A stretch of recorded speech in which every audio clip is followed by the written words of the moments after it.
Well, hey everybody, I am back. I had my go around with a creepy crud, but I'm back up and running.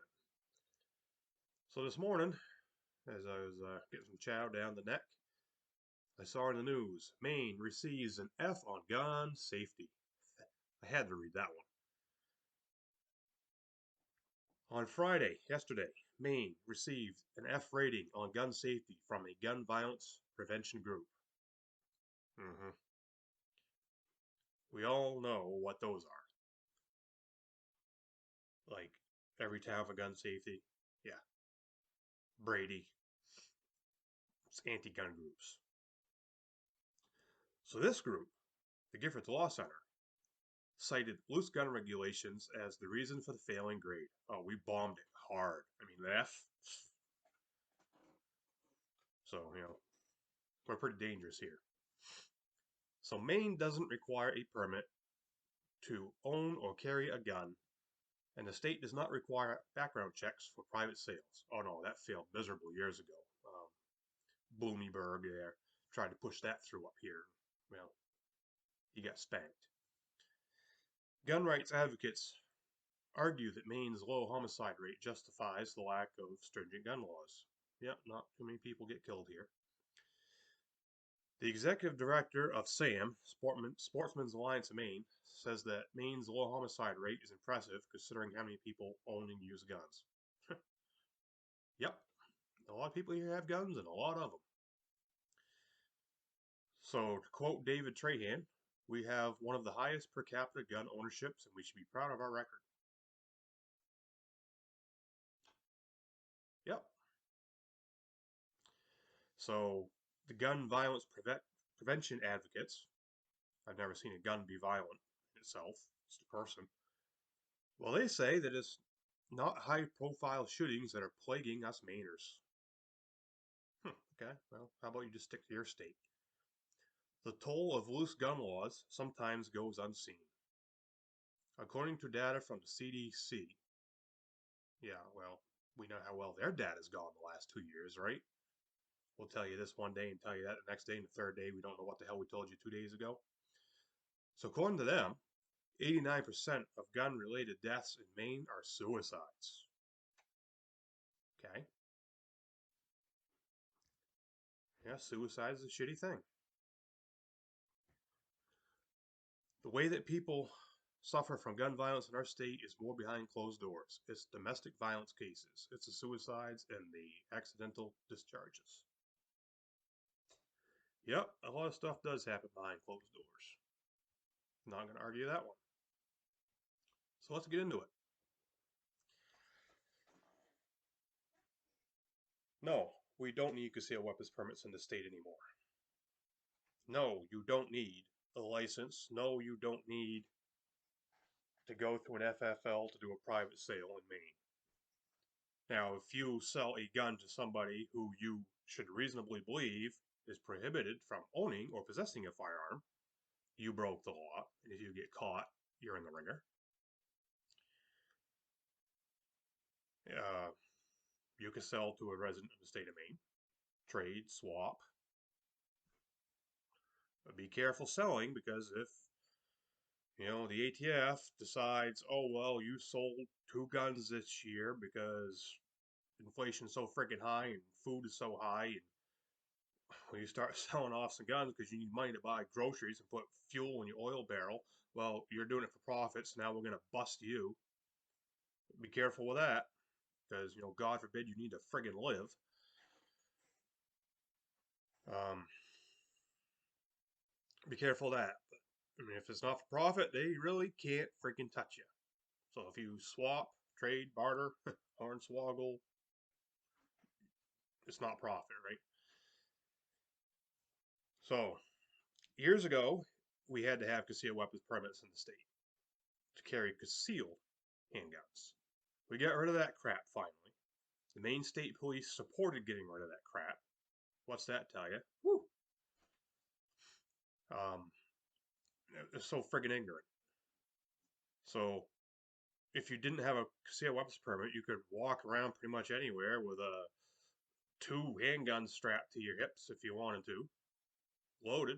one in the pipe, 100% legal. If you sat in your car, now you broke the friggin' law. Kind of dumb. Well, it's a cold day. It's wintertime. You pull a jacket on, keep warm. Oh, well, somebody can't see your gun anymore. You broke the law.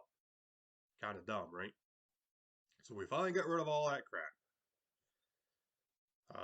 Got a few laws remaining that if you don't have a permit, you can't get into certain places without one, like national park, couple state parks, crap like that.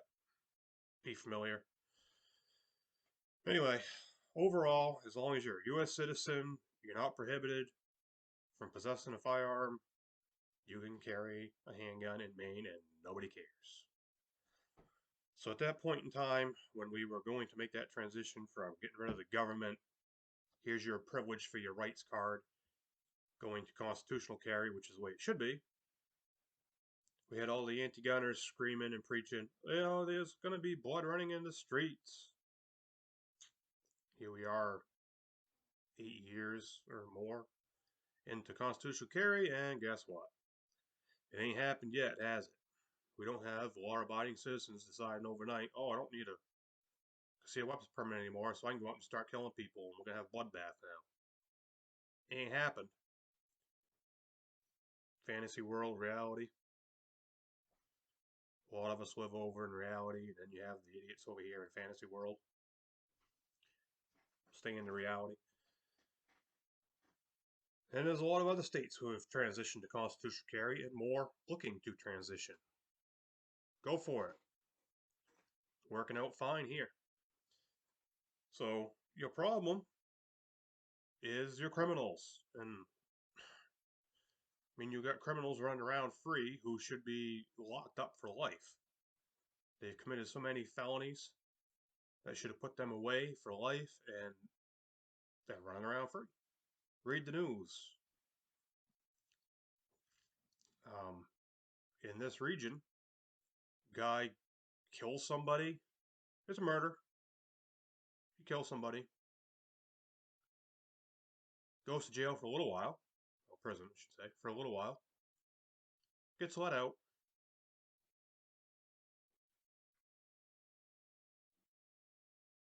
Goes and participates in killing somebody else, and then burns their freaking house down. Gets arrested. Goes to jail. Oh, he's back out running around free. Case is all set. It's all resolved. He's a free man. How? Those people should never see the light of day again. So, do you think criminals care about laws? No, because that's how they earn the illustrious title of criminal, right? Breaking the laws. So, with the gun violence, quote unquote, what's going to be your two common denominators of gun violence? Well, it said it right there in the news article.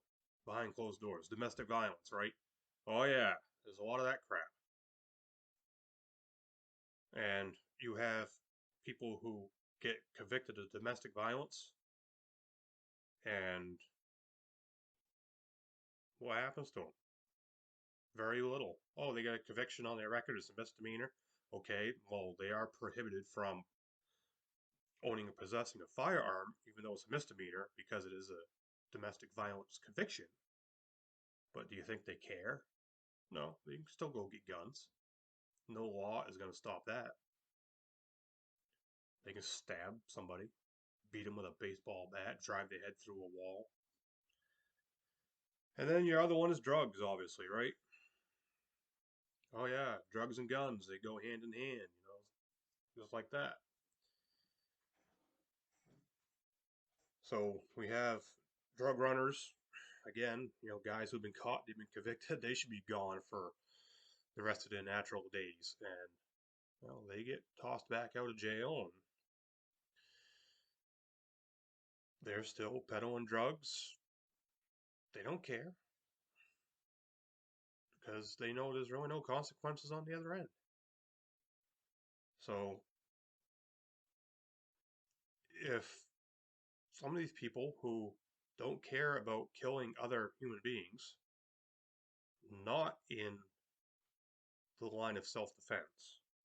I mean, yes, you have your self-defense, and self-defense is self-defense. It's you or them in the context of the law. But when you're out peddling drugs and a drug deal goes bad and you kill somebody, that ain't self-defense, man. So when you have those folks who don't care about killing people, gangbangers, whatever, they just kill people because they can. If you don't care about getting caught and charged and maybe convicted for murder, you probably don't care about getting caught, charged, and convicted for illegally possessing a gun, right? There's no other charge, there's no other conviction worse than murder. So why would you care about, oh, well, they caught me with a gun I wasn't supposed to have? Big deal.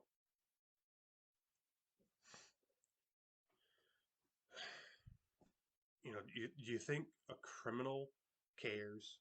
Do you think they care about, well, I guess I'm going to be a drug dealer. I guess I want a gun to go kill people, so I'm going to go get a concealed weapons permit so I can have a gun legally to carry with me. I guess I'll go to an FFL and, I'll be an upstanding pillar of the community, make sure I can pass the background check, make sure the FBI tells me I can have a gun before I go commit my crimes. That ain't how they work. They steal their way through life. They break into houses, they break into cars. That's how they get their guns. They steal, trade drugs for guns. It's all illegal. They're not allowed to do it, but they do it. So, what's a concealed weapons permit got to do? What's a background check for a private sale going to do? Nothing. All it does is creates more headaches, more hassles for law-abiding people who aren't causing problems to begin with. So, Maine took the failing grade as hard as it gets. I mean, we didn't even get a D or an E. We get an F. So, I guess we are pretty unsafe here. I'll take it here any day over the safe places like Chicago, Baltimore, D.C., New York, L.A., where they're killing people every friggin' day. Uh, in my state, we might average 20, 24, tops 30 homicides a year. It's gone up in the last few years. Times have changed, yeah. But we're not doing that by the friggin' day. I mean, I think one year we did like 10 or 12 homicides in the state. That ain't nothing for a friggin' state. It is. Killing people is wrong, but number-wise, 12 is not many on homicides, and nothing says those were all gun-related. Those could have been stabbings. Those could have been beatings. Um,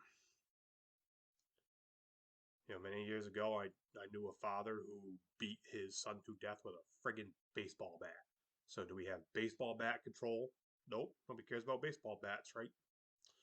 But that little 8-year-old boy, he's dead because of his father and a baseball bat. People.